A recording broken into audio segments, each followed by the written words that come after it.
The thunderous roar of floodwaters tearing through Rattlesnake Gorge sent Emma Wells scrambling up the steep embankment, her sodden skirts weighing her down like anchors.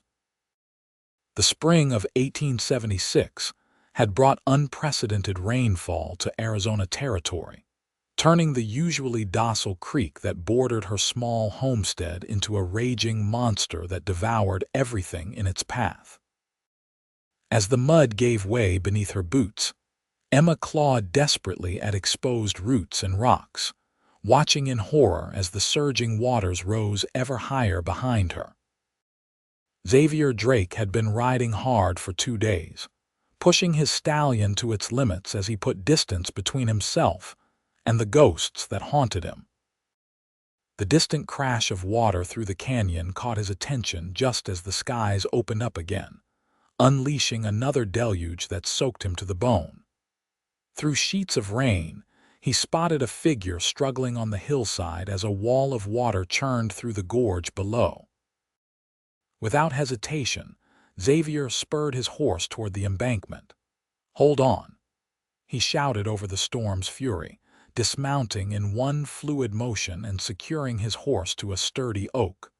The woman's terrified eyes met his as another section of mud slid away beneath her feet. In 3 long strides, Xavier reached the edge, throwing himself down on his stomach and extending his arm. "Take my hand." Emma reached up, her fingers slipping against his rain-slicked palm before he managed to lock his grip around her wrist. With a strength born of desperation, she felt herself being hauled upward as the last of the embankment crumbled away.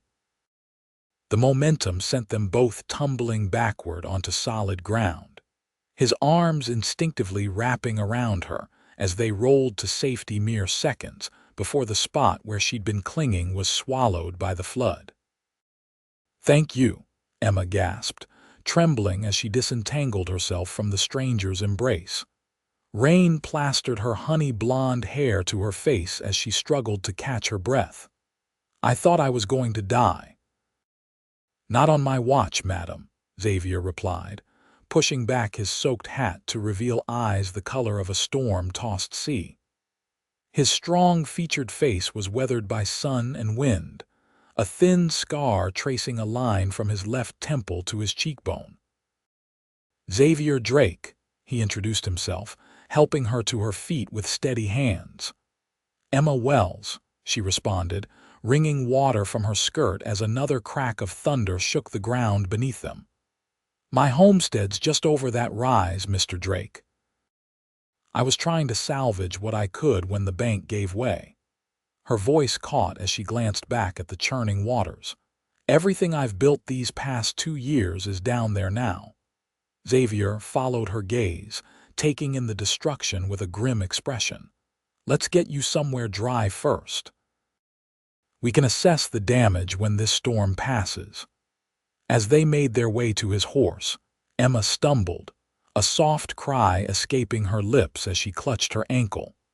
Without hesitation, Xavier lifted her into his arms, settling her onto his stallion before mounting behind her.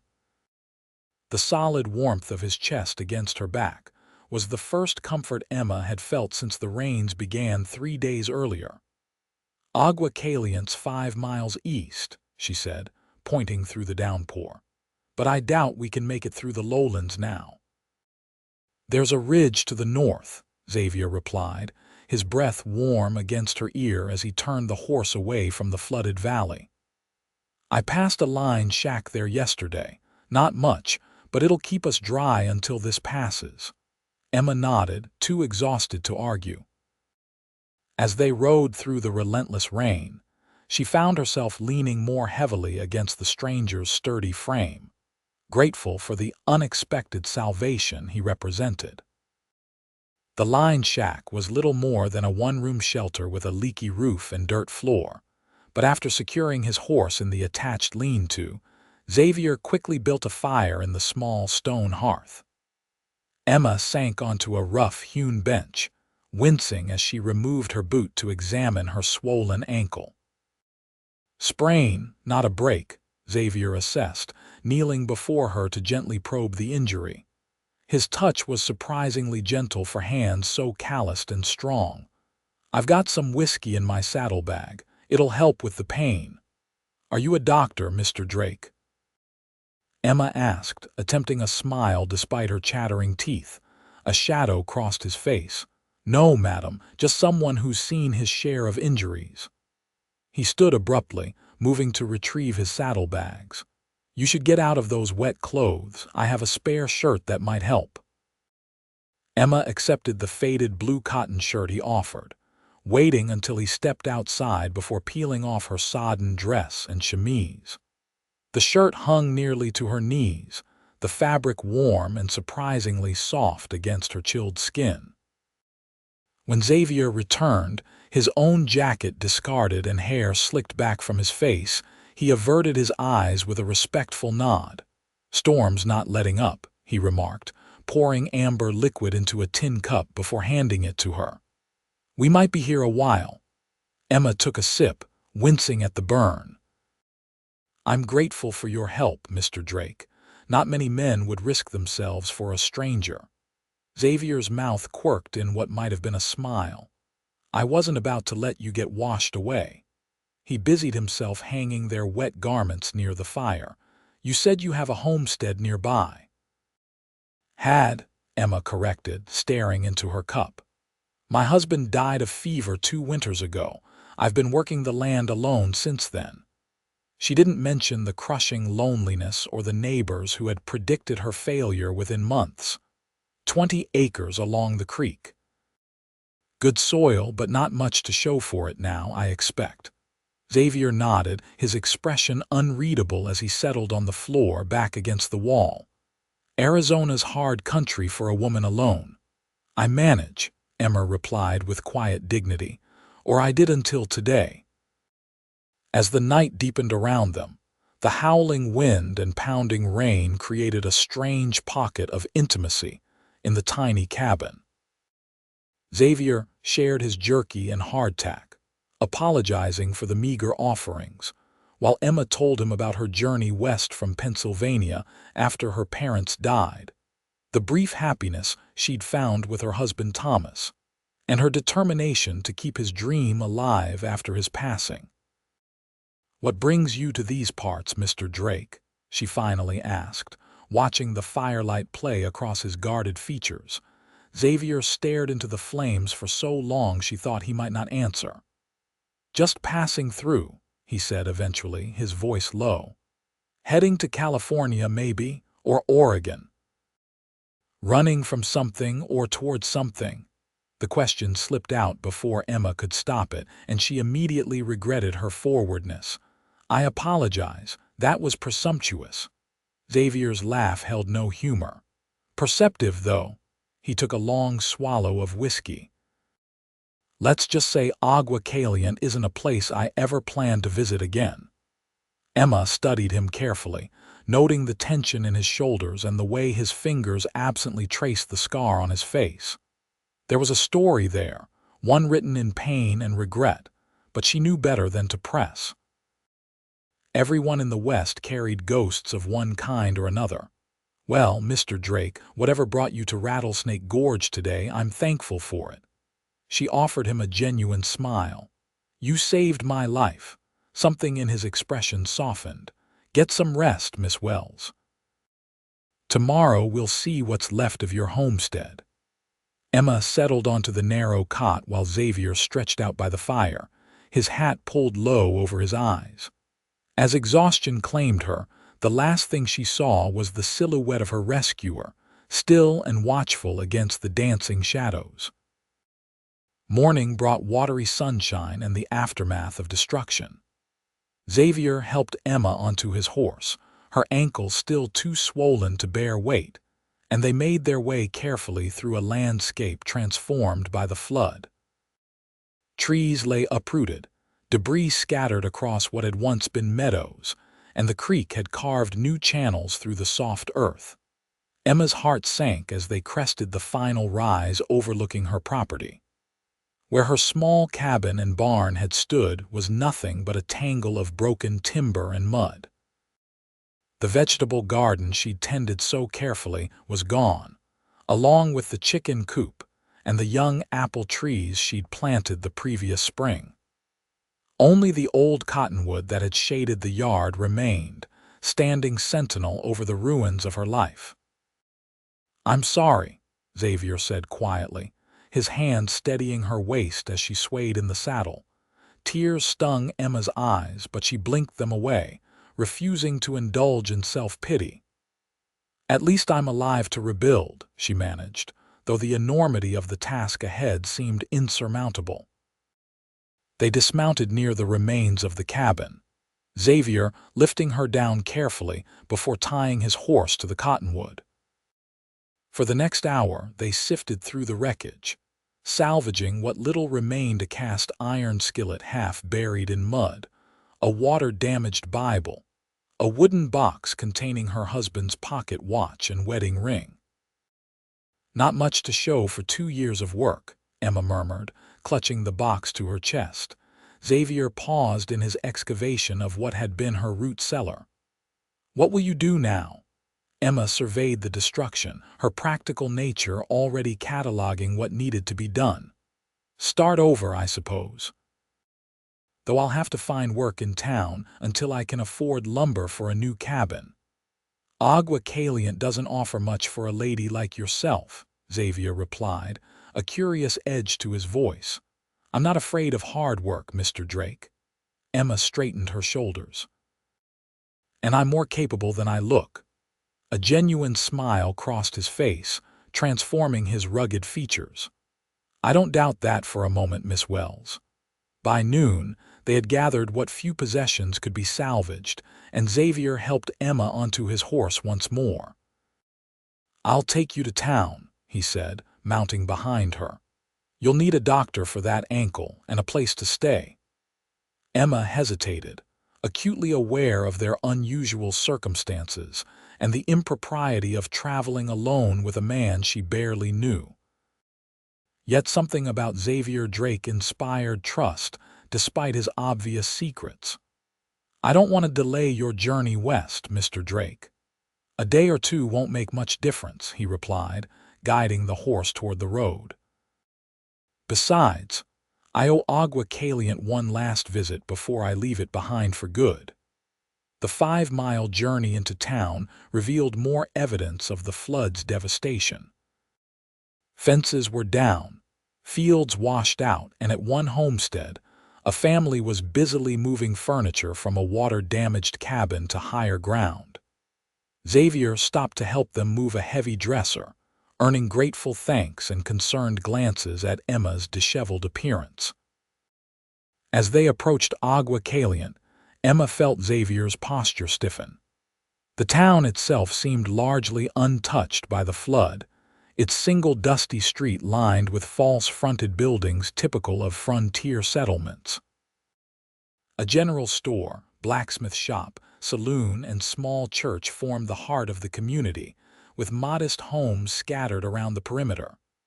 "The doctor's office is there," Emma pointed to a whitewashed building near the general store. "Dr. Fulton treated my husband during his fever." "He's a good man." Xavier nodded tersely, guiding the horse to the hitching post before helping Emma down. She noticed how his eyes constantly scanned the street, his right hand never straying far from the revolver at his hip. "You're not coming in?" she asked when he remained by the horse after escorting her to the doctor's porch. "Best if I find us some lodging," Xavier replied, not quite meeting her eyes. "The boarding house is still run by Mrs. Peterson." "Yes, but," Emma began, but he was already turning away. "I'll meet you here in an hour," he called over his shoulder, leading his horse toward the livery stable at the edge of town.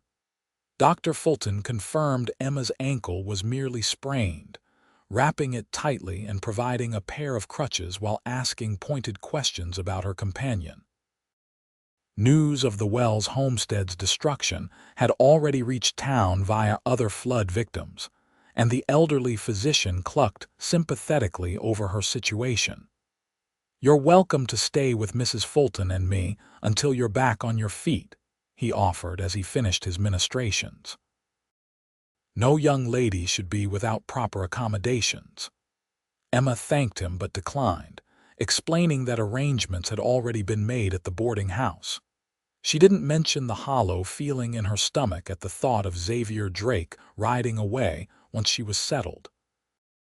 It was foolish to develop any attachment to a man who had made it clear he was just passing through. True to his word, Xavier appeared at the appointed time, his stallion exchanged for a wagon borrowed from the livery. His expression was tighter than before, jawline rigid with tension as he helped Emma up onto the seat. "Everything all right?" she asked as they pulled away from the doctor's office. "Fine," he replied curtly, then seemed to catch himself. His tone softened. "Sorry. This town just brings back memories I'd rather forget." Emma waited, giving him space to elaborate if he chose, but Xavier remained silent as they drove to the boarding house. Mrs. Peterson greeted them warmly, though her eyebrows rose at the sight of Emma in Xavier's oversized shirt, her own dress still damp and muddy in the back of the wagon. "Land sakes, child, what happened to you?" the older woman exclaimed, ushering Emma inside while throwing curious glances at Xavier. "Flood took my place," Emma explained, leaning heavily on her crutches. "Mr. Drake pulled me from the water just in time." Mrs. Peterson's weathered face softened. "Well, we've got plenty of room, what with the mine closing last year." "You can have your old room, Emma," and she turned to Xavier, squinting slightly as if trying to place him. "Have we met before, young man?" "No, madam," Xavier replied smoothly, though Emma noticed a muscle jumping in his cheek. "Just passing through." The boarding house owner didn't look convinced, but she showed them to their rooms, Emma to a small but comfortable chamber at the front of the house, and Xavier to a spare room at the rear. After arranging for a bath to be drawn and lending Emma a clean dress, Mrs. Peterson disappeared to prepare dinner, leaving Emma alone with her thoughts. The hot bath was a luxury that helped wash away some of the despair that had settled into her bones. As she dressed in Mrs.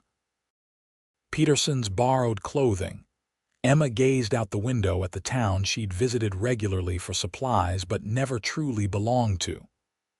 Without her homestead, she felt adrift, uncertain of her next steps but determined not to surrender to circumstances.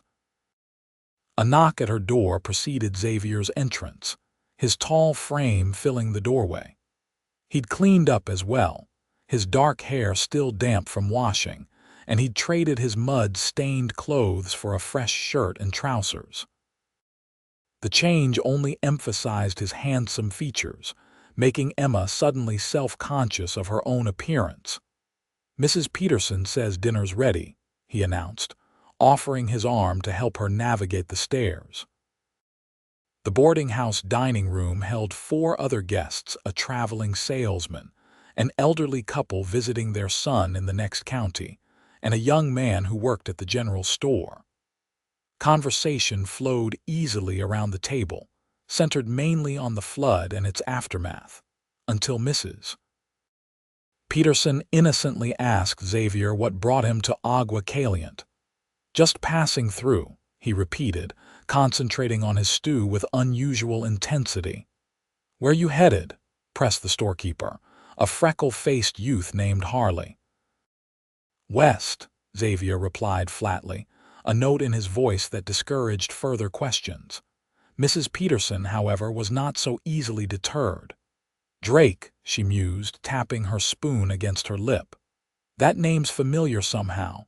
You sure you haven't been to Agua Caliente before?" Xavier's knuckles whitened around his fork. "Long time ago," he admitted reluctantly. "Nothing worth remembering."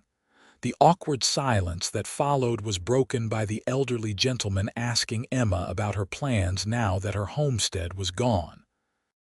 Grateful for the change in subject, she outlined her immediate needs: work, savings for rebuilding, perhaps temporarily taking residence in town. The mercantile's looking for help, Harley offered. Mr. Simmons mentioned it just yesterday. And I always need an extra hand with the washing, added Mrs. Peterson. Not permanent work, mind you, but it would keep food on your table until something better comes along. Emma thanked them both, touched by the community's readiness to help. Throughout the conversation, she was acutely aware of Xavier's silence, his eyes fixed on his plate as if the answers to his own troubles might be found in the remnants of his meal. After dinner, while the other guests retired to the parlor for cards, Xavier excused himself to check on his horse. Emma followed him onto the porch, moving carefully with her crutches. "You don't have to stay in town on my account," she said quietly. "I've imposed on your kindness enough already." Xavier leaned against the porch railing, studying the darkening street. "I told you I'd help you get settled." "I don't break my word. But being here clearly troubles you," Emma persisted. "Mrs. Peterson seemed to recognize your name." A bitter smile touched his lips. Not surprising. The Drakes were once well known in these parts. Were? Xavier was silent for so long Emma thought he wouldn't answer. When he finally spoke, his voice was low, meant only for her ears. "My father owned the largest ranch in the county, the Double D, 5,000 acres of the best grazing land in Arizona Territory." His eyes took on a faraway look. "He built it from nothing, married my mother when she was a schoolteacher fresh from Boston. They had dreams of creating a dynasty." Emma waited, sensing there was more to the story than simple family history. 10 years ago, there was another flood, not as bad as this one, but bad enough. The river changed course, cut right through our southern pasture. My father argued the new waterway still marked his property line. Our neighbor, Harlan Blackwood, claimed the river's shift put 2,000 acres of our land on his side of the boundary. Xavier's jaw tightened. Words led to threats. Threats led to fence cutting and cattle being run off. Then one night, Blackwood and his men rode onto our property. There was gunfire. My mother was killed by a stray bullet while trying to get my sister to safety. "Oh, Xavier," Emma breathed, instinctively reaching for his hand. "How old were you?" 16, he replied, allowing her touch but staring straight ahead. "Old enough to want revenge, young enough to think it would bring justice." A chill ran down Emma's spine. "What happened?" "My father forbade me from getting involved, said he'd handle it legally." Xavier's laugh was hollow. "But Blackwood owned the sheriff and half the territorial judge's debts. 6 months later, my father was shot in the back while inspecting a broken fence line. They called it an accident." I knew better. Emma could see it now, the angry young man he must have been, the rage that would have consumed him. "You went after Blackwood." Xavier's eyes met hers, storm gray and haunted. "I tried. Put a bullet in his shoulder before his men overpowered me." His fingers absently traced the scar on his face. "Blackwood gave me this as a reminder of what happens to Drake men who don't know their place. Said next time he'd kill me like he killed my father." "They let you live?" Emma asked, horrified. "Sheriff arrested me for attempted murder." "I spent 2 years in Yuma prison." Xavier's voice was flat. "When I got out, Blackwood had acquired the Double D through some legal maneuvering while I was inside. My sister had been sent east to relatives. There was nothing left for me here." Emma's heart ached for the boy he'd been, for all he'd lost. "And now you're passing through on your way to somewhere else." Xavier nodded, finally turning to face her fully. "I've spent 8 years drifting, taking work where I could find it. Thought I'd left Agua Caliente behind for good." A shadow crossed his face. "Then yesterday I heard Blackwood died last winter. Thought maybe I could ride through, see the old place one more time without risking a bullet. And instead, you found me hanging off a cliff," Emma finished softly. The ghost of a smile touched his lips. "Seems like fate has a strange sense of humor." Before Emma could respond, the boarding house door opened and Harley stepped onto the porch. "Evening, Miss Wells," he nodded politely, then turned to Xavier with a suddenly serious expression. "Mr. Drake, could I have a word?" "It's about your name. I just remembered where I heard it before." Xavier tensed visibly. "Something wrong?" Harley glanced at Emma, then back to Xavier. "No, sir.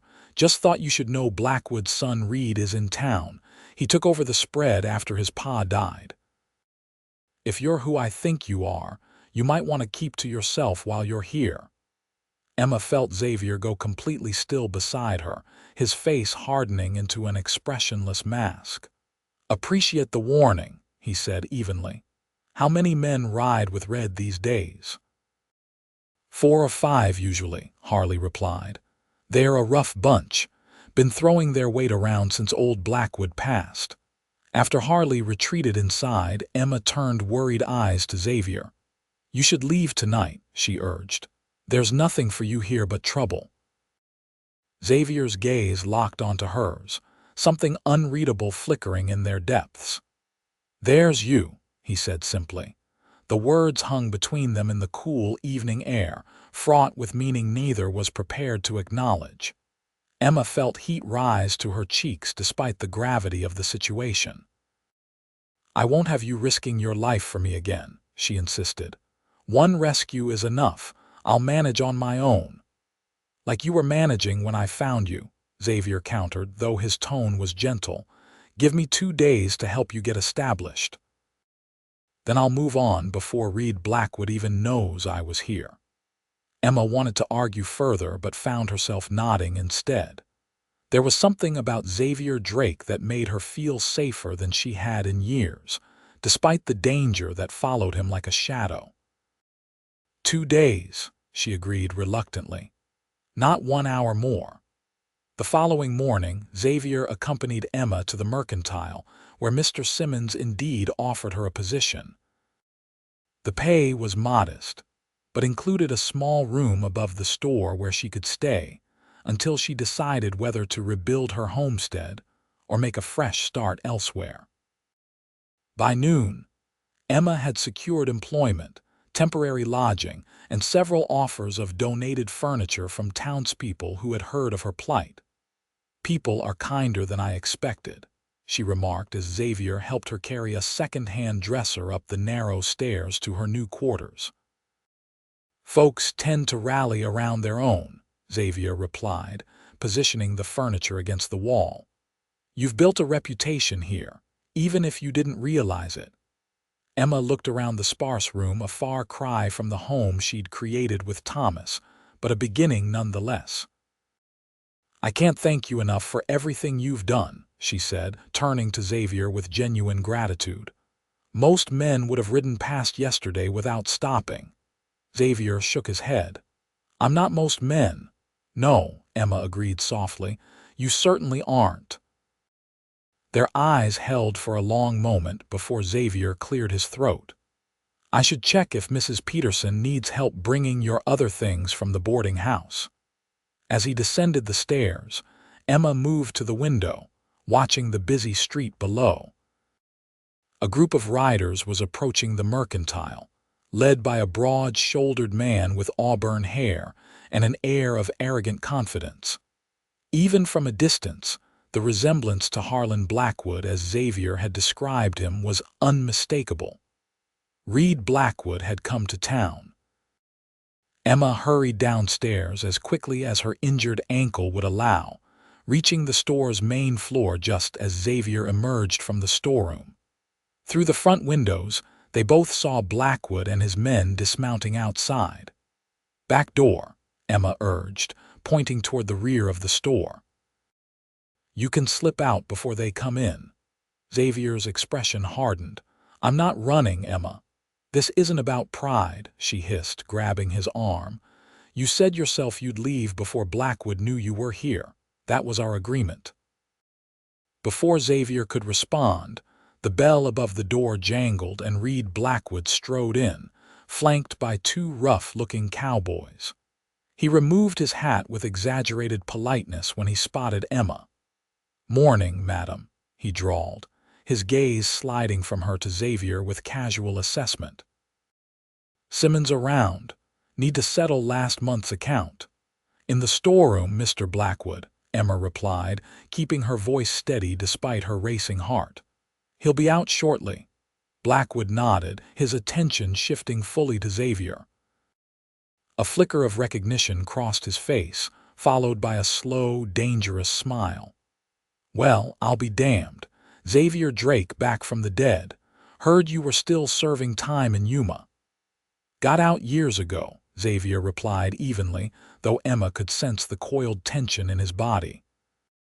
"Just passing through." Blackwood's smile never reached his eyes. "Passing through, huh? Not looking to settle old scores now that my father's gone." "Your father's business died with him," Xavier said, his tone deliberately neutral. "I've got no quarrel with you, Reed." "Funny thing about quarrels," Blackwood mused, shifting slightly to ensure his right hand was unobstructed. "Sometimes they get passed down like property. And you did try to kill my pa, as I recall." Mr. Simmons emerged from the storeroom, his cheerful greeting dying on his lips as he assessed the tension in his store. "Gentlemen," he ventured cautiously, "can I help you with something?" Blackwood never took his eyes off Xavier. "Just having a friendly chat with an old acquaintance." Drake here was about to tell me what brings him back to Agua Caliente after all these years. "Flood rescue," Emma interjected, stepping forward despite Xavier's warning glance. "Mr. Drake saved my life when Rattlesnake Creek overflowed. My homestead was destroyed, and he's been kind enough to help me get resettled in town." Blackwood's attention shifted to Emma, a new interest kindling in his gaze. "That's so. Well, isn't that heroic?" He turned back to Xavier, mockery evident in his tone. "Always did have a soft spot for damsels in distress, didn't you, Drake? Seems some things never change." The implied threat hung heavy in the air. Emma found herself moving closer to Xavier, her hand brushing his arm in silent support. "Like I said," Xavier repeated, his voice steady despite the muscle ticking in his jaw, "I'm just passing through. I'll be gone tomorrow, and you'll never have to see me again." For a tense moment, Emma thought Blackwood might push the confrontation further, but after a calculating pause, he nodded. "See that you are. Agua Caliente's a small town, Drake. Be a shame if trouble found you here." His gaze slid to Emma. "Or those you care about." Xavier took a half step forward before catching himself, his hands clenching at his sides. "Don't make threats you can't back up, Reed." Blackwood merely laughed, turning his attention to Mr. Simmons. "My account, Simmons, then we'll be on our way." The tension in the store eased marginally as Blackwood conducted his business, though his men maintained watchful positions near the door. When they finally left, Emma released a breath she hadn't realized she was holding. "That was Reed Blackwood?" she asked quietly, watching through the window as the men mounted their horses. Xavier nodded, his expression grim. "Younger than his father, but cut from the same cloth. He won't let this go." "Then you need to leave today," Emma insisted. "Not tomorrow, now." Xavier turned to her, frustration evident in his features. "And leave you to deal with him. You heard what he said. He's already connected us." "I have friends here," Emma argued, though the thought of facing Blackwood's interest alone sent a chill through her. "People who will look out for me." "Like they looked out for my father," Xavier countered bitterly. Mr. Simmons cleared his throat. "Miss Wells is right, Mr. Drake. Reed Blackwood isn't a man to cross. He holds grudges worse than his father ever did, and he's got the sheriff in his pocket just like Harlan did." Xavier's jaw tightened. "I'm not abandoning Emma." "You're not abandoning me," she insisted. "You're making a strategic retreat. Come back when things have cooled down if you must, but don't risk your life over ancient history." Something shifted in Xavier's expression, a softening, a moment of vulnerability quickly masked. "We'll discuss it later," he he finally said, turning to Mr. Simmons. "For now, I'd be obliged if you'd keep what happened here to yourself." The storekeeper nodded solemnly. "Not a word, Mr. Drake. But you'd best watch yourself. Word travels fast in Agua Caliente." As they left the mercantile, Emma leaning on her crutches with Xavier close beside her, she could feel eyes following them down the street. News of Xavier Drake's return would spread through town before nightfall, she was certain. The question was whether he would heed her warnings and leave before Blackwood decided to finish what his father had started. Back at the boarding house, Emma found Xavier in the stable, grooming his stallion with methodical care. His saddlebags were packed and hanging ready on a nearby hook, but his movements lacked the urgency of a man preparing to flee. "You're still here," she observed, maneuvering carefully on her crutches through the straw-covered floor. Xavier glanced up, a ghost of a smile crossing his features. "Told you I'm not running." "It's not running, it's surviving," Emma countered, frustration coloring her words. "There's nothing noble about getting yourself killed over pride." The brush in Xavier's hand stilled. "Is that what you think this is about, pride? What else could it be?" "You've been wandering for 8 years, Xavier. You could be halfway to California by sunset if you wanted to be." "Maybe I found a reason to stay," he said quietly, his eyes meeting hers with an intensity that made her breath catch. Emma shook her head, refusing to acknowledge the warmth spreading through her chest. "Don't be foolish. You barely know me." "I know enough," Xavier replied, setting down the brush and moving toward her. "I know you're brave enough to face a flood to save what's yours. I know you refuse to give up even when everything was taken from you. I know when you smile, it reaches your eyes in a way I haven't seen in any woman since my mother died." He stood before her now, close enough that Emma could see the flecks of blue in his storm-gray eyes. "And I know that for the first time in 8 years, I'm thinking about tomorrow instead of yesterday." Emma's heart hammered in her chest, a mixture of hope and fear making her voice unsteady. "Reed Blackwood will kill you if you stay."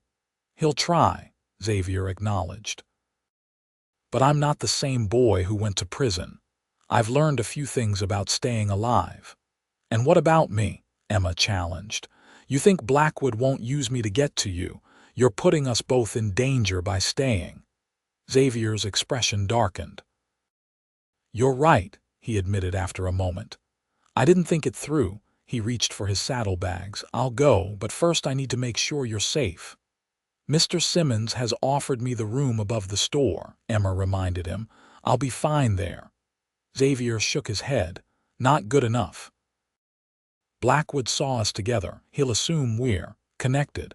The mercantile would be the first place he'd look." "Then what do you suggest?" "I can't exactly run off with you. My life is here now, what's left of it."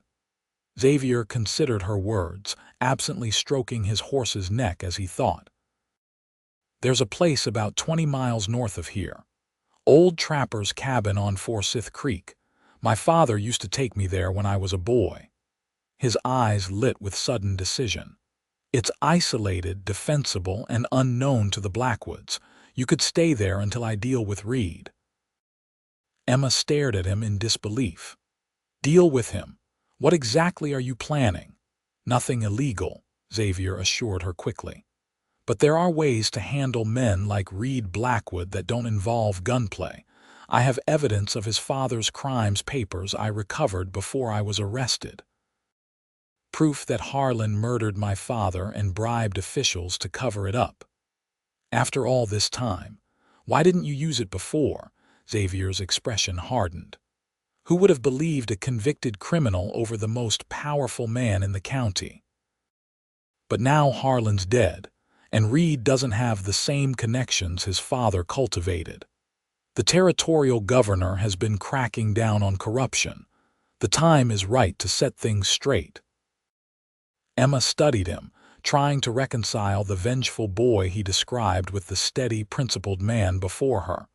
"And after, if you succeed, Something vulnerable flickered in Xavier's eyes. After depends on what's waiting for me here. The implication hung between them, heavy with possibility. Emma found herself unable to look away from his gaze, even as common sense warned her against the feelings taking root in her heart. She'd known this man barely 2 days, yet already he'd become inexplicably important to her. 2 weeks, she said finally. I'll give you 2 weeks at this cabin. If you haven't resolved things with Blackwood by then, I'm coming back to town and taking my chances here. Relief washed over Xavier's features. 2 weeks is more than enough time. He hesitated, then added softly, "Thank you for trusting me." "Don't make me regret it," Emma warned, though there was no real heat in her words. "When do we leave?" "Tonight," Xavier decided. "After dark. Less chance of being seen that way." As dusk fell over Agua Caliente, Xavier made arrangements for a second horse from the livery stable, claiming Emma needed transportation to inspect what remained of her homestead. Mrs. Peterson helped her pack the few belongings she'd salvaged from the flood, clucking sympathetically about Emma's determination to assess the damage herself. "Are you sure you wouldn't rather wait until that ankle's healed?" The older woman pressed, handing Emma a basket of food for the journey. "Mr. Drake seems capable enough to report back on conditions there."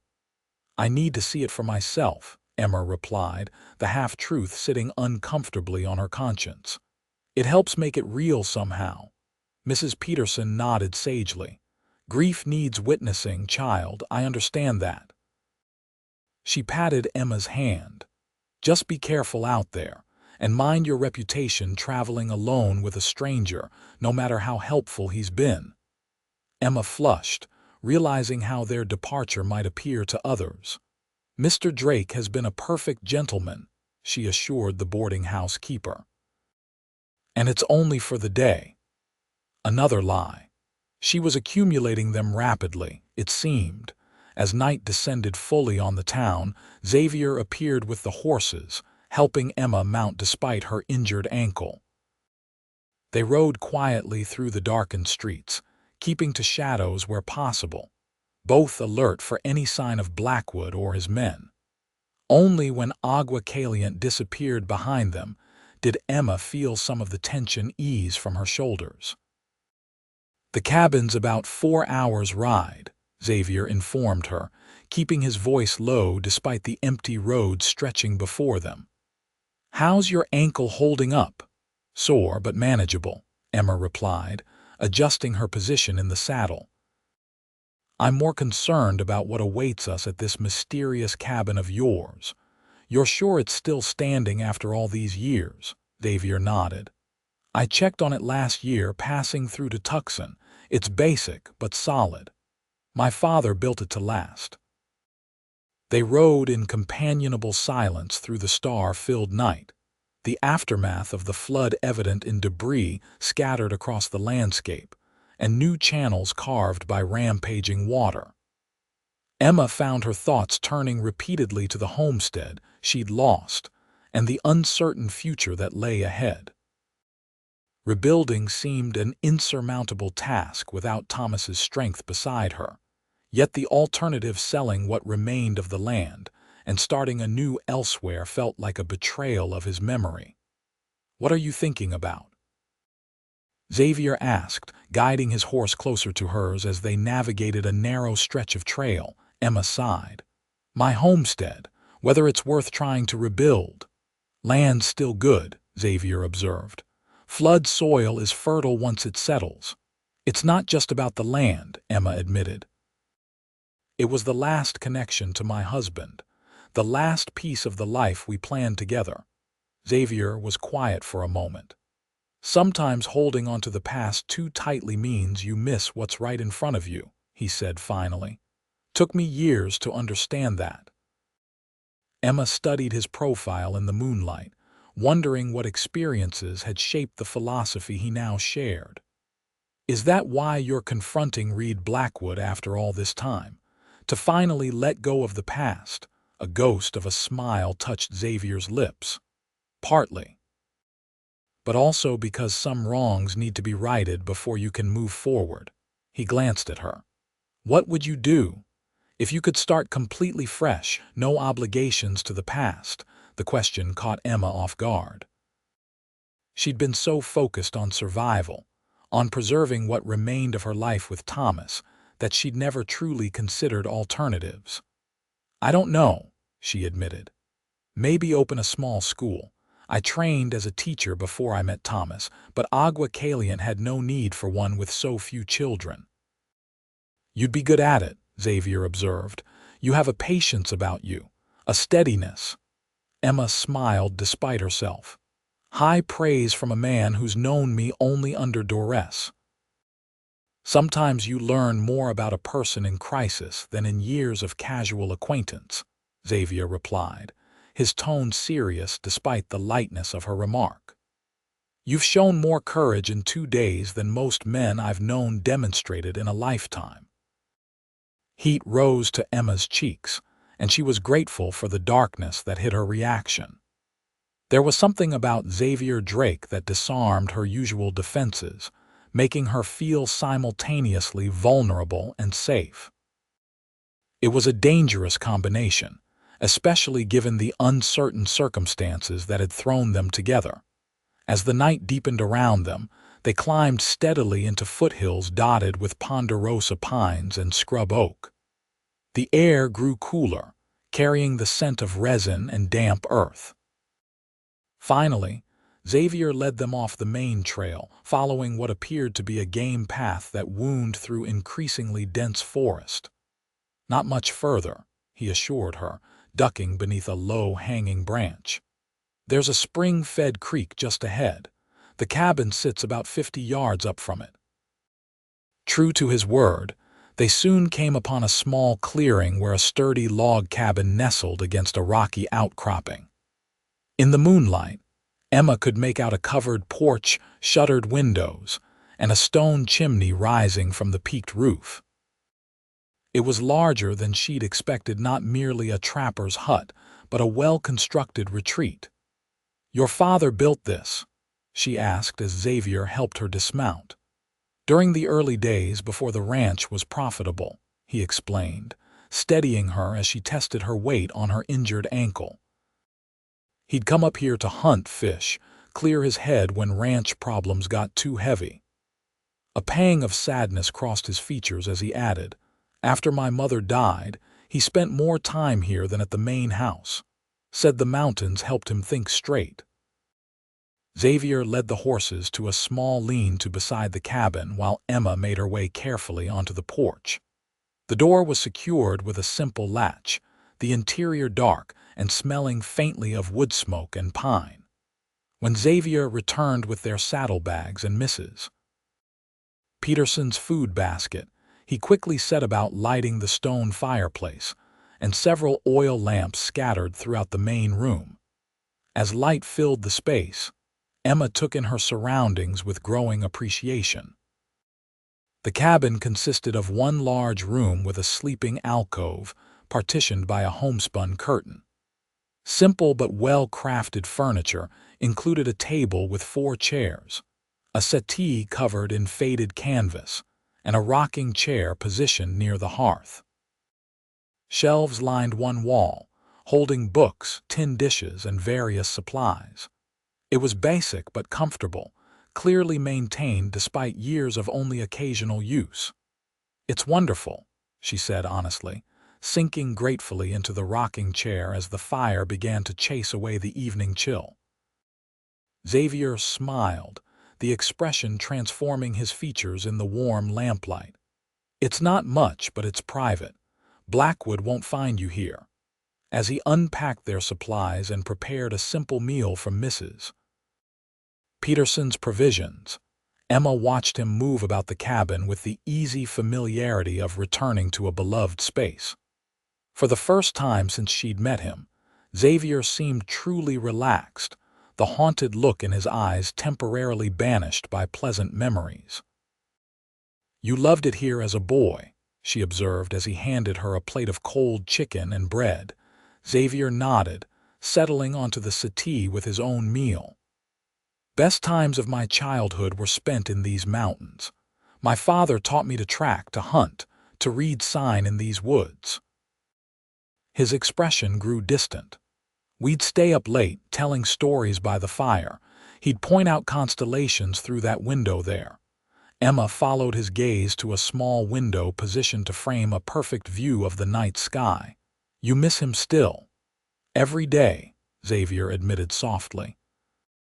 He wasn't perfect, but he was a good man. He deserved justice. And you think these papers you mentioned will finally provide that? Xavier set aside his plate, reaching for his saddlebag. From an inner pocket, he withdrew a leather portfolio tied with string. Records of bribes paid to Sheriff Maddox and Judge Clayton. Witness statements from ranch hands who saw Blackwood near where my father was shot. A confession from one of Blackwood's men who had a change of heart but died before he could testify. Emma leaned forward, examining the yellow documents he spread before her. Will it be enough after all this time? The new territorial governor is sending investigators to clean up corruption in county offices.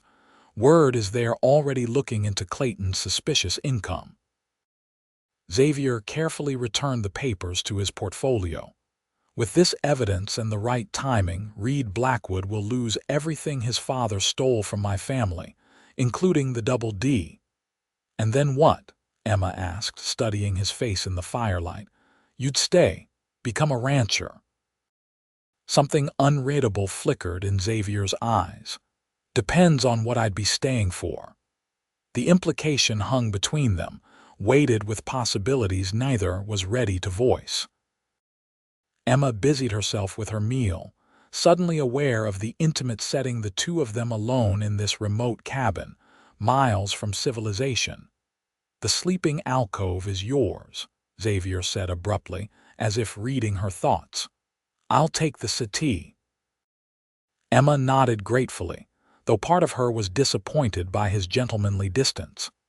It was foolish, she knew, to develop feelings for a man whose life was consumed by vengeance, even justified vengeance. Once Reed Blackwood was dealt with, what reason would Xavier have to remain in Agua Caliente? His family was gone, the ranch in another's hands. Whatever connection they'd formed during these fraught days would surely dissolve once justice was served. Yet as they sat in companionable silence before the fire, Emma couldn't help wondering what might happen if Xavier chose to stay. If the ghosts of his past could finally be laid to rest. If the flood that had destroyed her homestead might somehow have washed into her life the possibility of a new beginning. The next morning dawned clear and cool, sunlight filtering through the cabin's windows to cast golden patterns across the plank floor. Emma woke to the smell of coffee and the sound of Xavier moving quietly about the main room. For a moment, disorientation gripped her. This wasn't her homestead, nor the boarding house room. Then memory returned in a rush. The flood, Xavier's rescue, their midnight flight from Agua Caliente. Pushing aside the curtain that separated the sleeping alcove from the main room, she found Xavier at the table, cleaning his revolver with methodical precision. He looked up at her approach, a smile warming his features. "Morning," he greeted, setting aside his work to pour her a cup of coffee. "Sleep well," Emma nodded, accepting the steaming mug gratefully. "Better than I expected. What time is it?" "Just past 7. Xavier nodded toward the door. "I've already seen to the horses and brought in fresh water from the creek. How's the ankle today?" Emma tested her weight cautiously. "Improving. Still sore, but I can put more pressure on it now." "Good." Xavier hesitated, then added, "I need to head back to town today. Get those documents to the governor's investigator before Reed can interfere." A flutter of anxiety tightened Emma's chest. "Is that wise?" "Blackwood will be watching for you. Which is why I need to move quickly, while he's still checking the obvious places." Xavier's expression was resolute. I've arranged to meet a friend, a former ranger who's now working with the governor's office. He'll be passing through Agua Caliente this afternoon. Emma set down her coffee, alarm replacing her earlier contentment. You're going back today. Alone. It's safer that way, Xavier insisted. If Blackwood's men spot me, I can outride them. With your injured ankle, you'd be at risk. And what if they catch you instead? What happens to me then, stranded out here with no way to know if you're alive or dead? Xavier's expression softened. I'll be back by nightfall, if I'm not. He reached into his pocket, withdrawing a folded paper. This map shows the way to Forsyth's Landing from here. It's a small settlement about 15 miles north. The station master there, Elijah Monroe, was a friend of my father's. Show him this. He handed her a silver pocket watch with the double D insignia engraved on the case, and tell him you're under my protection. He'll help you get safely to Prescott. Emma stared at the watch and map, the reality of their dangerous situation suddenly stark. I don't like this plan. Neither do I, Xavier admitted, reaching across the table to take her hand. But it's the only way to end this quickly. Once the documents are in official hands, Reed Blackwood loses his power. Then we can both return to Agua Caliente without looking over our shoulders. The warmth of his hand around hers was distracting, his thumb tracing small circles against her palm. Why are you doing this? Emma asked softly. You could have handed me over to Dr. Fulton and ridden on. Why risk everything to help me? Xavier's gaze held hers, intense and unwavering. Because from the moment I pulled you from that floodwater, something changed. For 8 years I've been drifting, existing but not living. Then suddenly there was you, stubborn, brave, refusing to surrender even when everything was washed away. He smiled, a genuine expression that transformed his features. You reminded me there are things worth fighting for besides revenge, that maybe there's a future worth building, not just a past that needs settling. Emma's heart stuttered in her chest. Xavier. I'm not asking for promises, he said quickly, releasing her hand. I know this is too fast for sensible people, but when I come back tonight, I'd like us to talk about possibilities, about what happens after Blackwood is dealt with. The hope in his eyes was so raw, so vulnerable, that Emma found herself nodding despite her misgivings. Just promise me you'll be careful. No unnecessary risks. I promise. Xavier stood, gathering the leather portfolio containing the damning evidence against the Blackwoods. Bar the door behind me. Don't open it for anyone but me. As he strapped on his gun belt and checked his revolver one final time, Emma followed him to the cabin door, anxiety and something deeper, something she wasn't yet ready to name, warring within her. I'll be back before dark, Xavier assured her, his hand lingering on the doorframe. Try not to worry. Impossible, Emma replied with a weak smile, but I'll try. Xavier hesitated, then before she could anticipate his intentions, he leaned down and pressed his lips to hers in a brief, gentle kiss. For luck, he murmured, stepping back before she could respond. Bar the door. Stunned by the unexpected gesture, Emma could only nod as he strode to his waiting horse. She watched him mount and ride away, lifting her fingers to her lips as his figure disappeared among the trees. Only when he was completely out of sight did she close and bar the door as instructed, her thoughts in turmoil. The day stretched endlessly before her, each hour seeming longer than the last. Emma occupied herself by exploring the cabin more thoroughly, discovering a small collection of books that included several favorites from her childhood. She attempted to read, but found herself rereading the same paragraph repeatedly as her mind wandered to Xavier and the dangers he faced in Agua Caliente. By mid-afternoon, restlessness drove her to the porch despite Xavier's warning to remain inside. The mountain air was crisp, and refreshing after the cabin's confines, and Emma found herself drawn to a small clearing beside the creek where wildflowers nodded in the gentle breeze. Her ankle protested as she made her way carefully down the slight incline, but the pain was worth the momentary freedom from worry. Settling on a sun-warmed rock, Emma tried to organize her chaotic thoughts.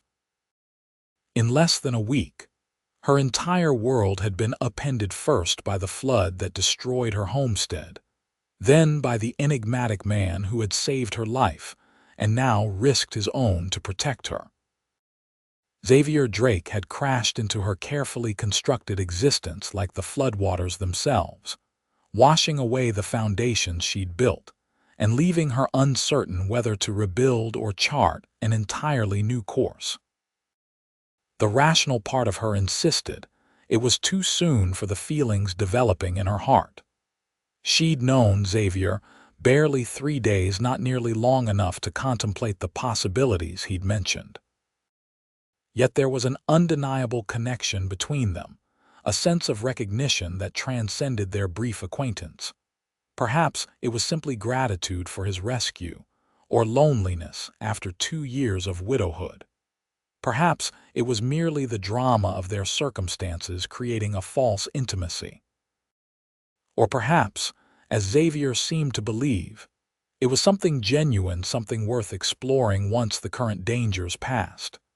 The sun was beginning its westward descent when Emma finally returned to the cabin, her ankle throbbing from the exertion. She had just settled back into the rocking chair with one of the books from the shelf when a sound outside froze her in place, the unmistakable approach of horses, more than one, coming fast. Heart hammering, Emma rose and moved to the window, peering cautiously through a gap in the shutters. 3 riders were approaching the cabin, and even at a distance, she recognized Reed Blackwood's broad-shouldered silhouette leading the group. Somehow, they had found Xavier's hideaway. Panic surged through her as she frantically searched for a weapon, anything to defend herself. Xavier's shotgun was gone, taken with him to town, but on a high shelf near the fireplace, she spotted a wooden box that might contain ammunition or perhaps another firearm. Standing on a chair, Emma pulled down the box, relief flooding through her when she discovered an old revolver nestled inside. It was smaller than Xavier's Colt, designed perhaps for a lady's hand, with mother-of-pearl grips and a short barrel. A half-empty box of cartridges accompanied it, along with a folded note in faded ink. "For Catherine, to keep you safe when I cannot be with you. All my love, James." Xavier's father's gift to his mother. Emma loaded the weapon with trembling fingers, praying she wouldn't need to use it, but determined not to be taken without a fight. The sound of horses stopping outside sent her hurrying to the door, ensuring it was securely barred before positioning herself where she could see both the entrance and the cabin's only other window. "Hello, the cabin," Reed Blackwood's voice called out, falsely genial. "No need to hide, Miss Wells. We know you're in there." Emma remained silent, the small revolver steady in her grip despite her racing heart. "Drake sent us to fetch you," Blackwood continued, his tone hardening slightly when she didn't respond. "There's been trouble in town. He asked us to bring you in." "Mr. Drake wouldn't send you of all people," Emma called back, keeping well away from the windows. "He'd come himself." A low chuckle from outside. "Smart woman. But the situation's changed. Drake's been arrested, shot a man in town. Sheriff's holding him until the circuit judge arrives." Cold fear gripped Emma's chest. "I don't believe you." "Believe what you want," Blackwood replied, his false friendliness abandoned now. "Fact is, we know you're alone in there and we're coming in one way or another. Make it easy on yourself, and maybe I'll put in a good word for Drake with the judge." Emma heard the men dismounting, their boots crunching on the gravel outside. One moved toward the rear of the cabin while the others positioned themselves near the door. "I have a loaded gun," she warned, her voice stronger than she felt. "Anyone who tries to enter will be shot." Blackwood laughed outright. "You think a school teacher's going to outshoot 3 experienced men? Be reasonable, Miss Wells. We just want to talk." The crack of an axe against the cabin's rear wall punctuated his words, making Emma jump. They were going to break in through the back wall rather than risk the more heavily constructed door or window shutters. Desperation fueled Emma's thoughts as she considered her options. The cabin was solid, but it wouldn't withstand a determined assault for long. She could try to slip out and make for the horses, but with her injured ankle, she wouldn't get far before they caught her. Her best chance was to hold them off until Xavier returned, if he was even still alive to return. The rhythmic thud of the axe continued as Blackwood called out again. "Last chance, Miss Wells. Open up now, or what happens next is on your head." Emma steeled herself, moving to position a heavy table as additional barricade against the door. "Mr. Drake will kill you when he returns," she replied, her voice surprisingly steady. "You know that, don't you?" "Drake won't be returning," Blackwood sneered. "Not today, not ever. Man's 9 kinds of fool for coming back to Agua Caliente in the first place. Should have stayed gone when he had the chance." A splintering crack from the rear wall indicated the axeman's progress. Emma estimated she had minutes at most before they breached the cabin. With desperate resolve, she scanned the room for anything that might help, her gaze landing on the stone fireplace where embers still glowed from the morning fire. An idea formed, dangerous, perhaps even foolhardy, but better than waiting passively for capture. Moving quickly, Emma added kindling to the embers, blowing gently until flames sprouted. Then she torn strips from a blanket, wrapping them around a piece of firewood to create a makeshift torch. The axe broke through the rear wall with a shower of splinters just as Emma lit her improvised weapon. Taking careful aim through the new opening, she threw the flaming torch at the nearest attacker, satisfaction flaring as his startled yell indicated a direct hit. "She's set Jeffers on fire." One of the men shouted, followed by panicked cursing as the flames apparently spread to dry brush near the cabin wall. Emma used the distraction to grab Xavier's father's watch and the map he'd left her, stuffing them into her pocket alongside extra cartridges for the revolver. The smell of smoke grew stronger as the fire caught the cabin's exterior logs, helped along by the resinous pine and months of dry weather. Through the window, she saw 2 of Blackwood's men attempting to control the blaze while Blackwood himself remained at the front door, rage contorting his features. "You crazy bitch," he shouted, pounding on the door. "The whole place is going up." Emma realized with growing horror that her desperate plan had worked too well. The fire was spreading rapidly, already consuming one side of the cabin. Smoke began filling the interior as flames licked at the wooden walls. She had minutes, perhaps seconds, to escape before the structure became an inferno. The front door was still blocked by Blackwood. The hole in the rear wall was too small for passage and now surrounded by flames. That left only the window, which Xavier had shuttered but not locked from the outside. With determination born of fear, Emma smashed the glass with the butt of her revolver, clearing the shards before pushing open the shutters. Fresh air rushed in, feeding the growing fire but also giving her a momentary respite from the thickening smoke. Outside, she could hear Blackwood shouting orders to his men, their attention divided between fighting the blaze and preventing her escape. The window opened onto the side of the cabin away from where she'd thrown the torch, offering a narrow chance of escape if she moved quickly. Tucking the revolver into her waistband, Emma pulled herself up onto the windowsill, ignoring the pain that shot through her injured ankle. The drop to the ground was only about 4 feet, but it might as well have been a mile given her condition. Taking a deep breath, she pushed off, landing awkwardly but managing to keep her balance as she crouched below the window line. Smoke billowed from the cabin now, the crackling of the fire nearly drowning out the men's voices. Using the confusion to her advantage, Emma crept toward the trees at the edge of the clearing, keeping low to the ground and moving as silently as her injury would allow. She had almost reached the tree line when a shout went up behind her. "There she is, by the pines." Emma abandoned stealth for speed, pushing herself upright and running headlong into the forest despite the stabbing pain in her ankle. Behind her, boots pounded on hard, packed earth as Blackwood's men gave chase.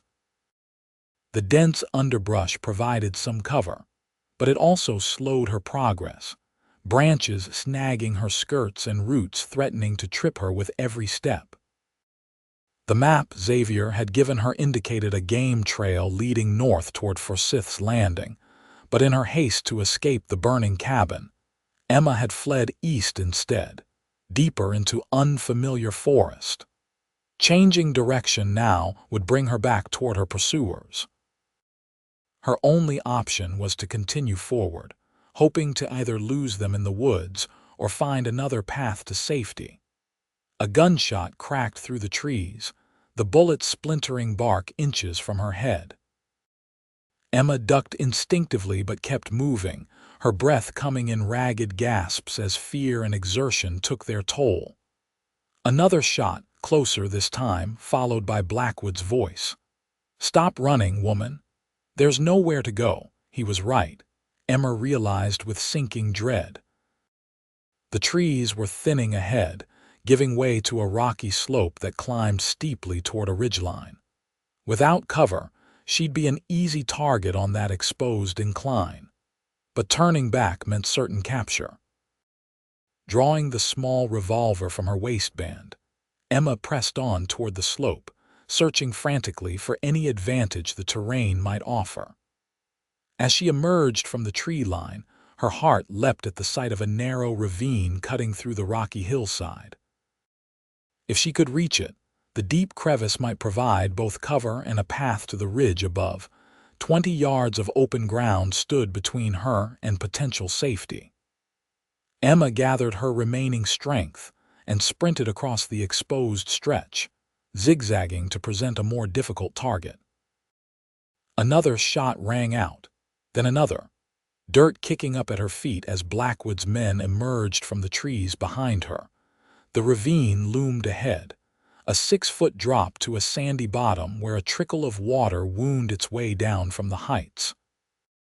Without slowing, Emma half jumped, half fell into the crevice, landing hard on her injured ankle but managing to scramble deeper into the shadowed passage before her pursuers could line up another shot. The ravine twisted upward through the hillside, its walls rising ever higher as it carved through layers of limestone and shale. Emma pushed herself forward, using the rocky sides for support as her ankle threatened to collapse beneath her.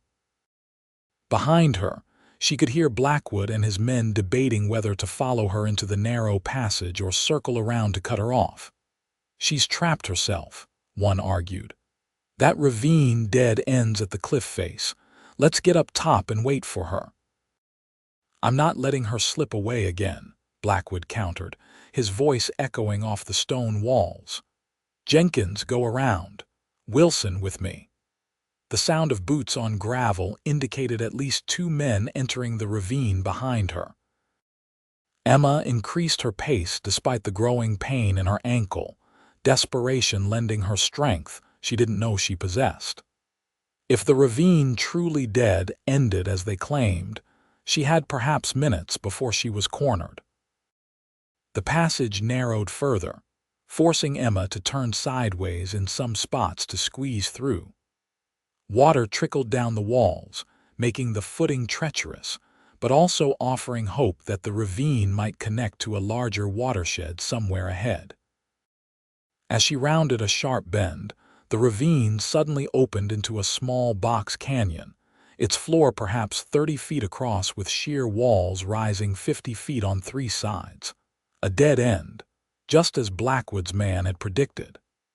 Emma's heart sank as she scanned the enclosure for any escape route. The walls were too steep to climb, especially with her injured ankle. The only exit was the way she'd come, where Blackwood and his man were steadily gaining ground.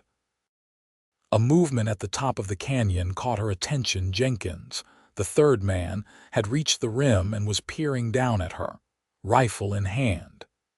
He gestured to someone out of sight, presumably signaling Blackwood about her position. Trapped between armed men with nowhere to run, Emma backed against the canyon wall, the small revolver clutched in her trembling hand. She had 5 shots remaining, not enough to fend off 3 determined attackers, but perhaps enough to ensure she wouldn't be taken alive. The thought sent a chill through her despite the afternoon heat. "Miss Wells," Blackwood's voice echoed through the ravine as he approached the canyon entrance. "You've led us on quite a chase. Time to end this foolishness." Emma raised the revolver, aiming it at the narrow passage where Blackwood would emerge. "Stay back," she called, her voice steadier than she felt. "I will shoot." Blackwood appeared at the entrance to the box canyon, his own pistol held casually at his side. "With that little lady's gun, you might sting me if you're lucky." He stepped further into the open space, confidence evident in his posture. "Put it down before you hurt yourself." "What do you want from me?" Emma demanded, keeping the weapon trained on his chest. "I've done nothing to you." Blackwood's smile was cold. "It's not about you, Miss Wells. It's about Drake. Man needs to learn that coming back to Agua Caliente was a mistake. Taking you seems the fastest way to teach him that lesson." "So I'm bait," Emma said flatly. "Smart and pretty." Blackwood nodded approvingly. "Drake always did have good taste, I'll give him that." He took another step forward. "Now be reasonable. Put down the gun and I promise you won't be harmed." "Like you promised your father wouldn't harm Xavier's family," Emma countered, her finger tightening on the trigger. "I know what happened to the Drakes. I know what your father did." A flicker of surprise crossed Blackwood's features before his expression hardened. "You don't know anything, woman. My father protected what was his, nothing more." "He murdered innocent people," Emma shot back. "And you're just like him." Rage flashed in Blackwood's eyes. "Enough talk. Wilson, get her gun." The second man stepped into the canyon, moving cautiously toward Emma with his hand outstretched. "Easy now, miss. Just give me the piece and nobody needs to get hurt." Emma shifted her aim to the approaching man, her back pressed against the cold stone wall. "Stop right there." Wilson hesitated, glancing back at Blackwood for instructions. "She won't shoot," Blackwood said dismissively. "Take the gun." As Wilson stepped forward again, Emma made her decision. Adjusting her aim slightly, she fired at the ground directly in front of him. The report echoed deafeningly off the canyon walls as dirt sprayed upward, startling Wilson into stumbling backward. "Next one goes in your leg," Emma warned, though the trembling of her hand belied her confident tone. "Damn it, woman," Blackwood snarled, raising his own weapon. "Drop it now, or I swear I'll—" The sharp crack of a rifle from somewhere above cut off his threat. Wilson crumpled to the ground, clutching his shoulder as blood seeped between his fingers. Before Blackwood could react, a second shot kicked up dirt at his feet. "Drop your gun, Reed," a familiar voice called from the canyon rim. "Next one's through your head." Emma's heart leapt at the sound of Xavier's voice. He was alive, and somehow he'd found her. Blackwood's face contorted with fury as he looked up, searching for the hidden marksman. "Drake, should have known you'd show up to play hero." "Last warning," Xavier replied, his voice cold. "Drop the weapon and step away from Miss Wells." For a tense moment, Blackwood seemed to consider his options, his gun still raised as his gaze darted between Emma and the unseen threat above. Then, with deliberate slowness, he lowered his pistol to the ground. "Jenkins," he shouted to his man on the rim. "Shoot the bastard." A scuffling sound from above was followed by a surprised grunt and then silence. Moments later, Xavier's voice called down again. "Jenkins won't be joining us. He's taking a nap." His tone hardened. "Now back away from Miss Wells, all the way to the ravine entrance." Blackwood's face flushed with impotent rage, but he complied, stepping backward until he stood at the narrow passage leading out of the box canyon. "Emma, are you hurt?" Xavier called, concern evident in his voice despite the distance. "I'm all right," she replied, never taking her eyes off Blackwood. "Just my ankle again. Stay where you are. I'm coming down." Blackwood's expression shifted from anger to calculation as he glanced toward his discarded weapon, measuring the distance. "Don't try it," Emma warned, steadying her revolver with both hands. "I won't miss at this range." The sound of boots on stone heralded Xavier's arrival, descending a narrow chimney in the canyon wall that Emma hadn't noticed in her panicked search for escape routes. He dropped the final few feet to the canyon floor, rifle in hand, his expression a mask of controlled fury as he approached Blackwood. "Give me one reason not to kill you where you stand," Xavier said, his voice dangerously quiet. Blackwood's laugh held no humor. "You don't have it in you, Drake." "Never did. That's why my father always came out on top." "Your father's dead," Xavier replied flatly, "and you're about to lose everything he built. The governor's investigators have my evidence. It's over, Reed." Something flickered in Blackwood's eyes, doubt perhaps, or the first inklings of fear. "You're bluffing." "Marshal Thomas Preston arrived in Agua Caliente this morning. He's already arrested Sheriff Maddox on corruption charges." Xavier's smile was cold. "Your father's old friends are falling over themselves to cooperate, hoping for leniency." As he spoke, Xavier moved to stand between Emma and Blackwood, never lowering his rifle. "The warrant for your arrest will be issued by sundown. Attempted murder, kidnapping, arson, enough charges to ensure you never see the outside of Yuma prison." Blackwood's face drained of color, then flushed with renewed rage. "This isn't over, Drake, not by a long shot." "It is for you," Xavier replied simply, then gestured with his rifle. "Now move. We're going back to town. Marshal Preston is eager to meet you." As they marched Blackwood and his wounded man through the ravine and back toward the forest, Emma felt the last of her strength ebbing. The terror and exertion of the past hours caught up with her in a rush, making her stumble on her injured ankle. Xavier was at her side instantly, his arm around her waist providing steady support. "I've got you," he murmured, his touch gentle despite the hard vigilance he maintained on their prisoners. "Just a little further to the horses." "How did you find me?" Emma asked, leaning gratefully against his solid presence. Xavier's expression softened momentarily. "Saw the smoke from the cabin, tracked you from there." A ghost of a smile touched his lips. "You didn't make it easy leading them through the ravine like that." "It wasn't exactly planned," Emma admitted, wincing as she put weight on her ankle. "I thought you were in town." "I was," Xavier confirmed, his expression darkening. "Got the documents to Preston, but one of Blackwood's informants at the livery recognized me. Had to leave town in a hurry." He glanced down at her, concern evident in his gaze. "I'm sorry I wasn't here when they came for you." Emma shook her head. "You couldn't have known they'd find the cabin." "Shouldn't have left you alone," Xavier insisted, self-recrimination clear in his voice. "When I saw the smoke—" He didn't finish the thought, but the tightening of his arm around her waist spoke volumes. Ahead of them, Blackwood walked stiffly between the trees, hands bound behind his back with Xavier's bandana, his wounded companion stumbling along beside him. They reached a small clearing where Xavier had left 3 horses, his own stallion, and 2 unfamiliar mounts.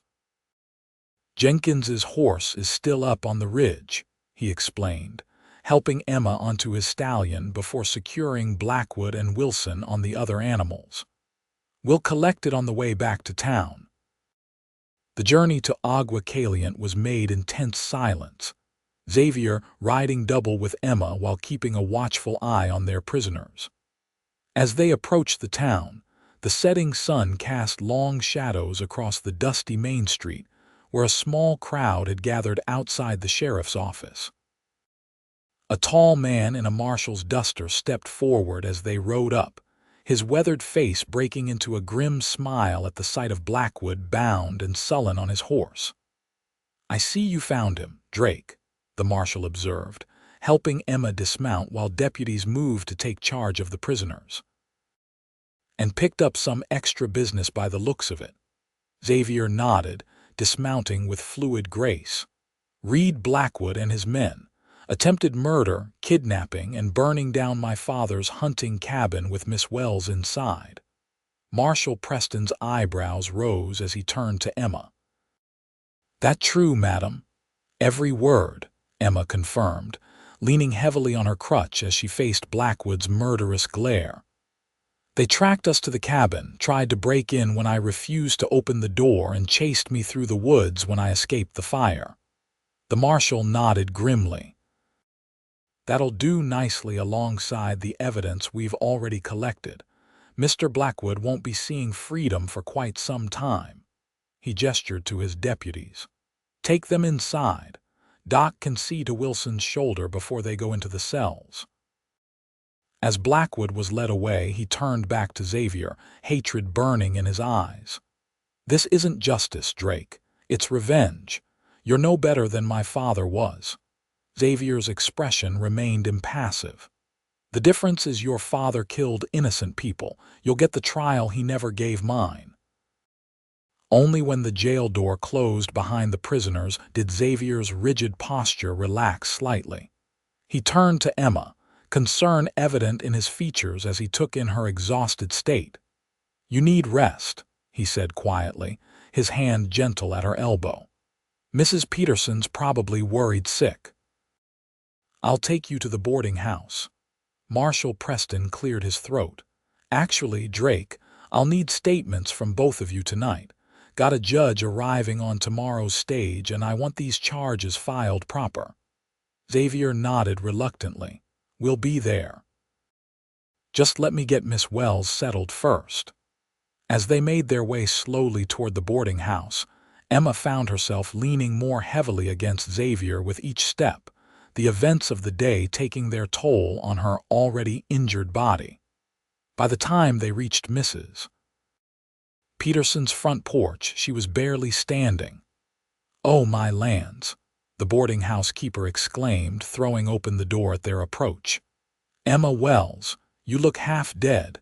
And Mr. Drake, there are rumors all over town about you arresting Reed Blackwood.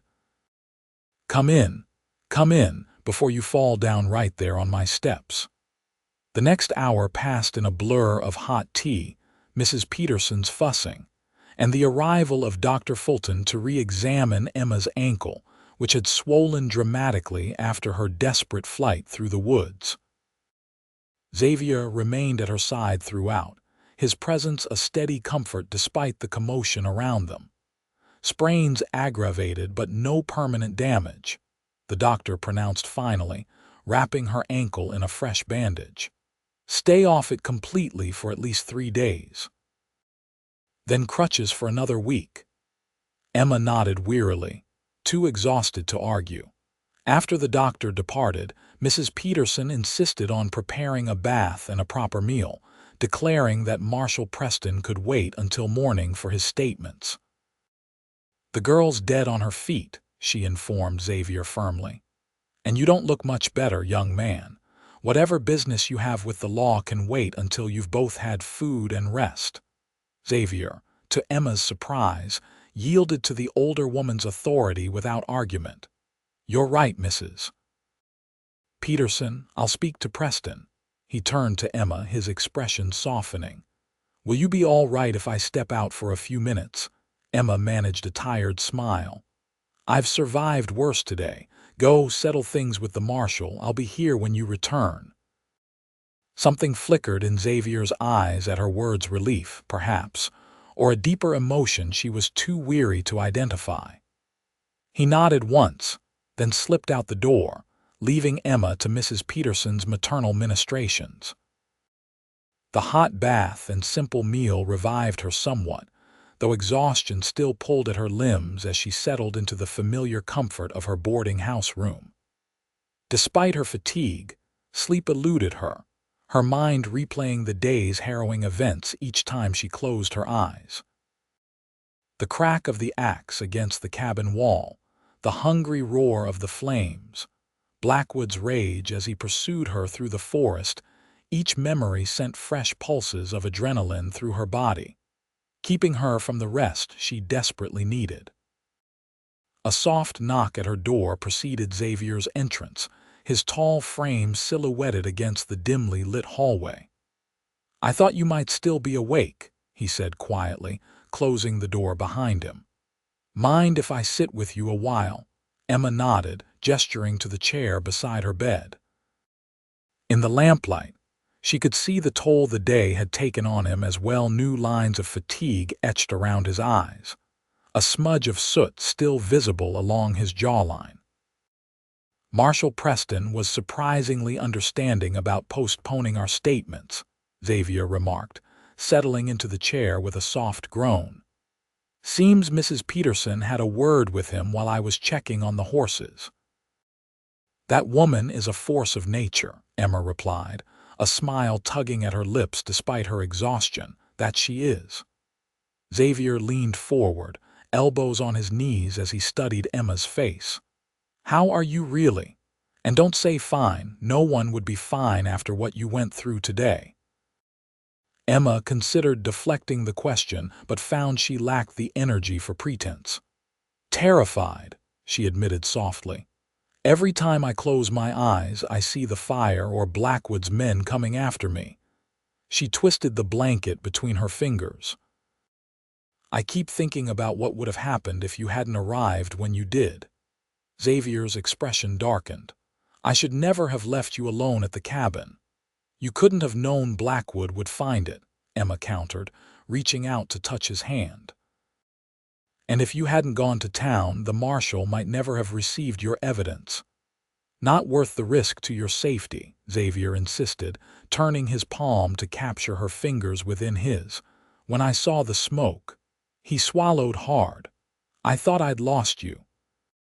The raw emotion in his voice sent a tremor through Emma's heart. "I'm still here," she whispered. Xavier's thumb traced gentle circles against her palm, his eyes never leaving hers. "You were incredible today. Most women, most people would have surrendered when they found themselves trapped. But you fought.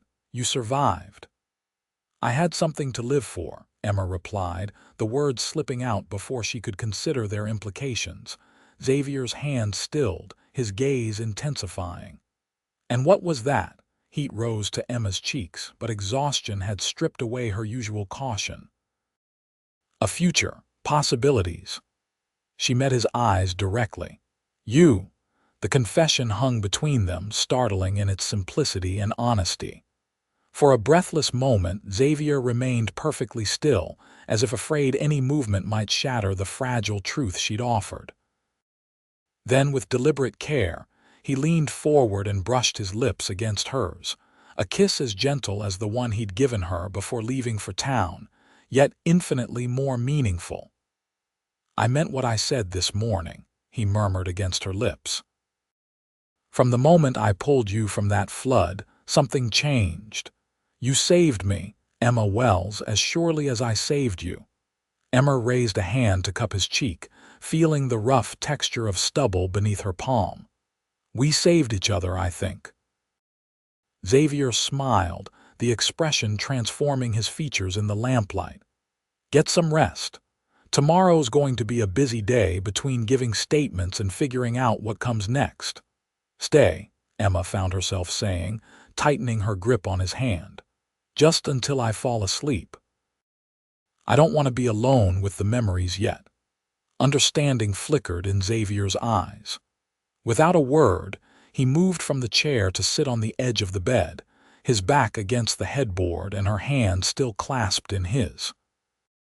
Emma settled against the pillows, the solid warmth of his presence beside her more comforting than she could have imagined. "Sleep," he encouraged softly. "I'll be right here." For the first time since the flood had swept away her homestead, Emma felt truly safe as she drifted into dreamless slumber, Xavier's steady heartbeat beneath her ear chasing away the shadows of the day's terrors. The week that followed passed in a whirlwind of activity. Emma and Xavier provided their statements to Marshal Preston, who formally charged Reed Blackwood with multiple counts of attempted murder, kidnapping, and arson. The territorial judge who arrived on the stage set an unprecedented bail amount, ensuring Blackwood remained in custody pending trial. As news of Xavier Drake's return and the arrest of Harlan Blackwood's son spread through Agua Caliente, the town's atmosphere subtly shifted. Those who had once avoided Xavier's gaze now greeted him respectfully on the street. Several of his father's former ranch hands sought him out, offering their services should he reclaim the Double D. Even Sheriff Maddox, facing his own legal troubles, eventually provided a sworn statement confirming Harlan Blackwood's role in James Drake's murder a decade earlier.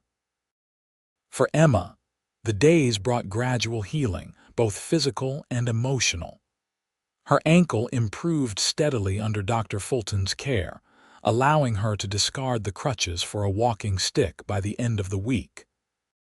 Mr. Simmons insisted she take the promised position at the Mercantile, despite her inability to stand for long periods, assigning her to inventory management and accounts rather than counter service.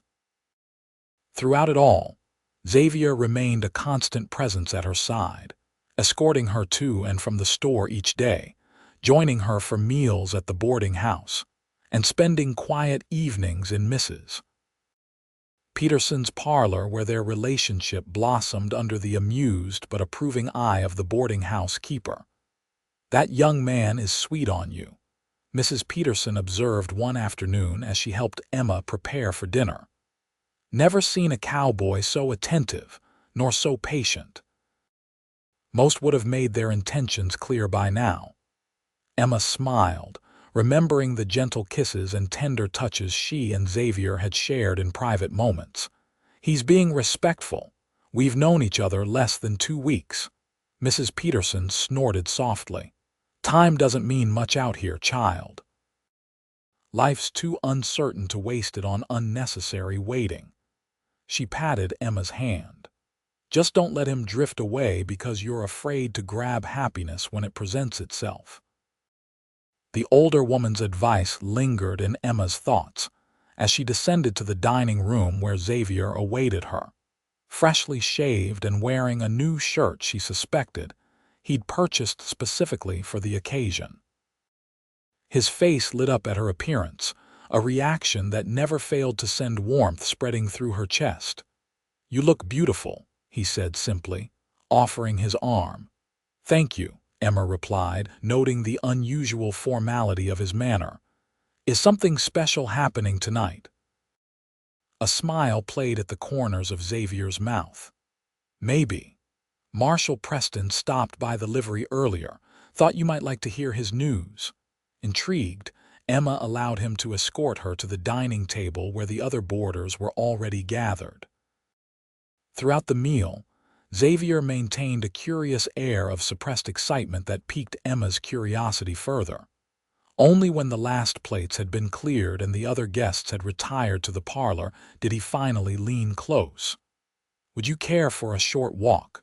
he asked quietly. "There's something I'd like to show you."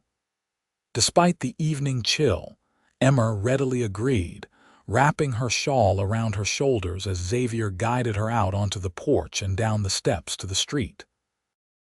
They walked slowly in deference to her still tender ankle, but instead of turning toward the town center, Xavier led her toward the livery stable. "What's this about?" Emma asked as they approached the darkened building. Surely Marshal Preston's news didn't involve horses. Xavier's smile widened. "Not directly, no."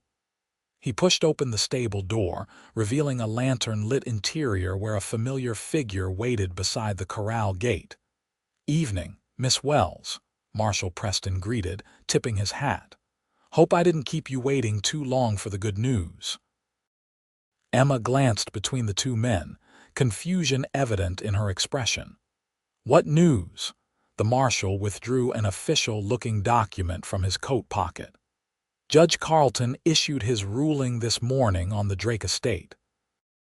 Based on the evidence of Harlan Blackwood's criminal activities and fraudulent acquisition of the property, the Double D Ranch is being returned to its rightful owner."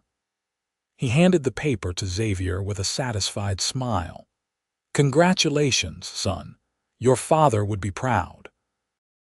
Xavier accepted the document with a steady hand, though Emma could see the emotion he fought to contain.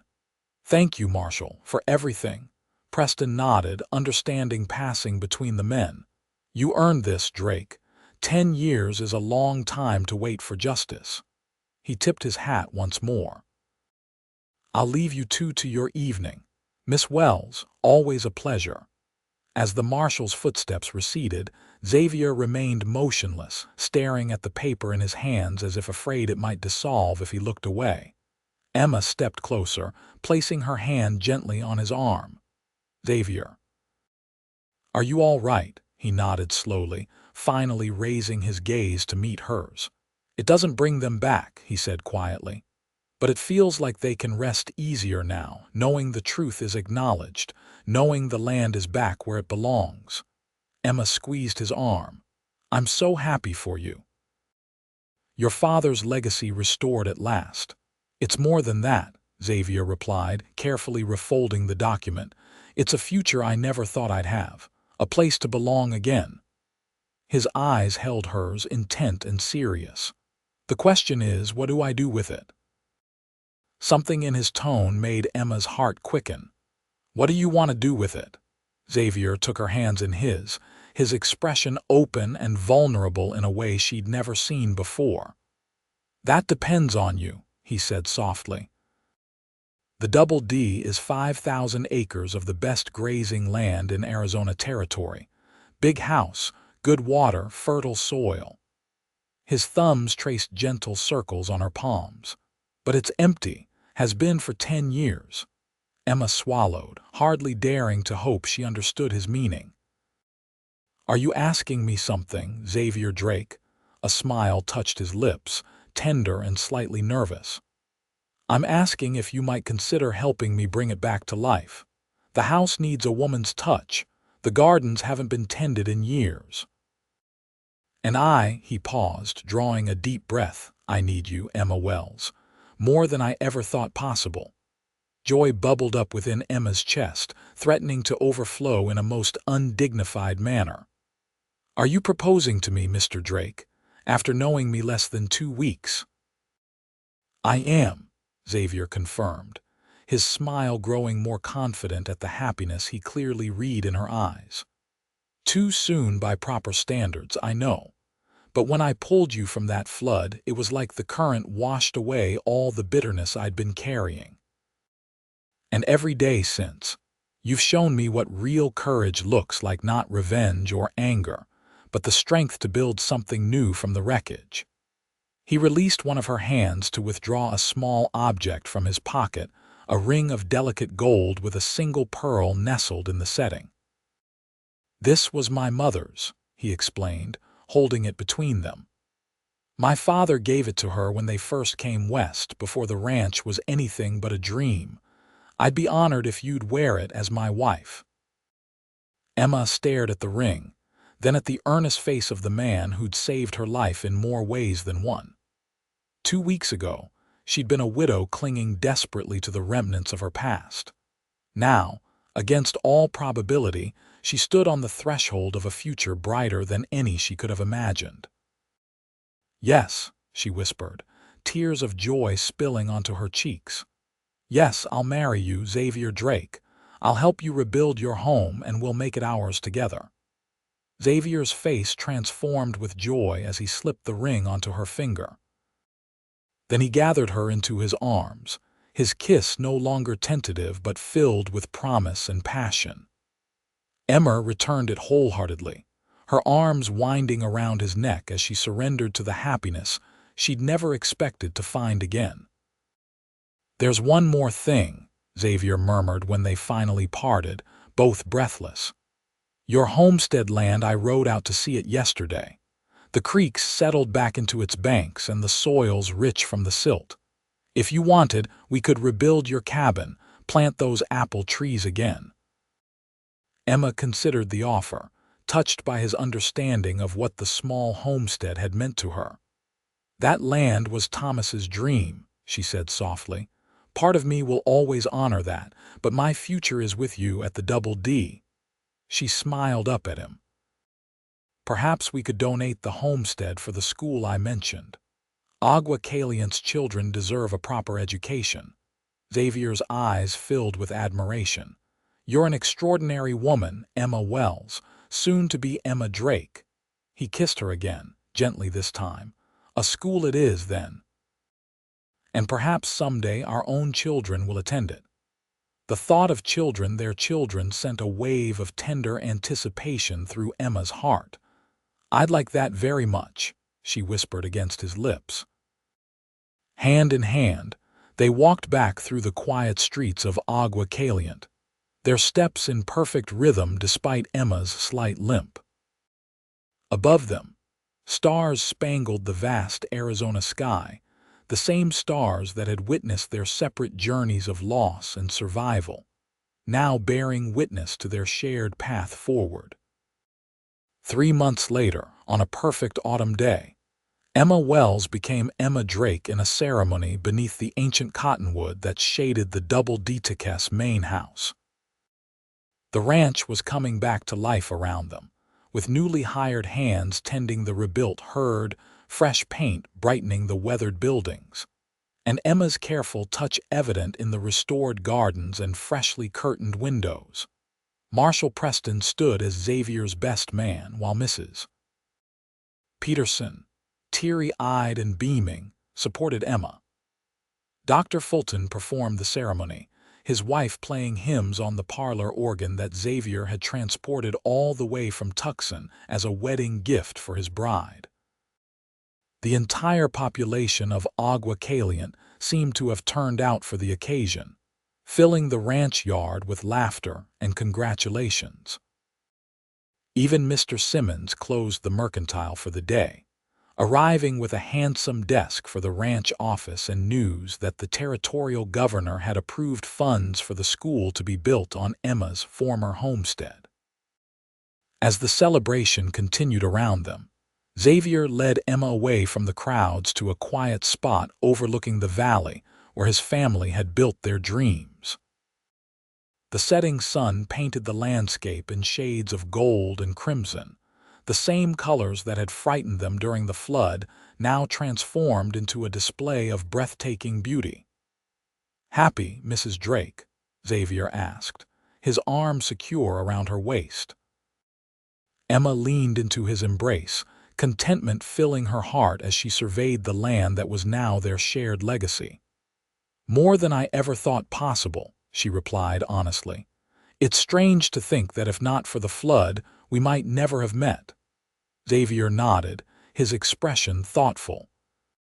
"Sometimes destruction clears the way for new beginnings. The flood that nearly took your life washed away the bitterness that was drowning mine." He pressed a tender kiss to her temple. "You saved me from drowning in my past, Emma. Every day I spend with you is a gift I never expected to receive." "And you gave me a future when mine seemed washed away," Emma returned, turning in his arms to face him fully. "We saved each other, Xavier Drake, and we'll keep doing so every day for the rest of our lives." As the last rays of sunlight gilded the land that was their home, Xavier's lips met hers in a kiss that held all the promise of their shared tomorrows, a future built not on the ashes of the past, but on the solid foundation of a love that had survived flood and fire to emerge stronger than either could have imagined.